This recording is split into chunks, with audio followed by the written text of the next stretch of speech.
to talk about the difference between input goal and output goal, because I know this is something that seems to be stressing out a lot of people about goals. And I know that goal setting is actually, in the beginning when I was starting to first set goals, it actually stressed me out.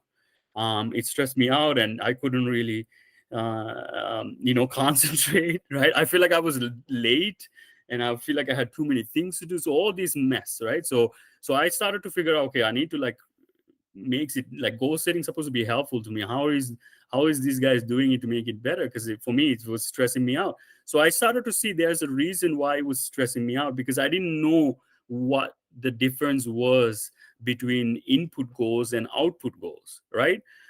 For example, right, I use an example to kind of illustrate this point, because it's the best way to do it. So for example, say that you want to land a job, right? And then let's say we are doing in 90-day period. So an input goal, right? So let's talk about the output goal. So output goal is essentially the byproduct, right? So essentially land a job that pays 100K within 90 days. That could be the output goal. That's the goal that you want. But this is landing a job that pays 100K is not something you can action on. You cannot take action on it, right? There's something else you have to action on, like applying, like creating your resume and applying for 100 jobs, right?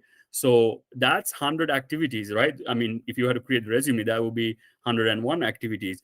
That's what I consider an input goal, that you can track and that you can measure.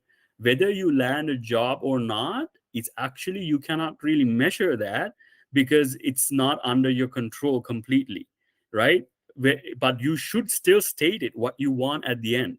So very important to know. So don't just say, oh, I want to apply for 100 jobs in 90 days.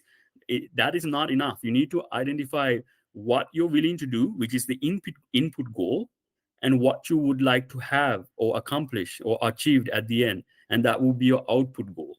So you need to know, when you're goal setting, the difference between those two, right? So I'll give you another example. For earning money for your, if you have a side hustle or business, reaching out to 100 companies in 90 days is something within your control. You can go to Google Maps and see what companies are in the field that you're, if your ideal target market, and then you can reach out to them. That's an action you can take. And then output goal, right? Earn 100K in 90 days.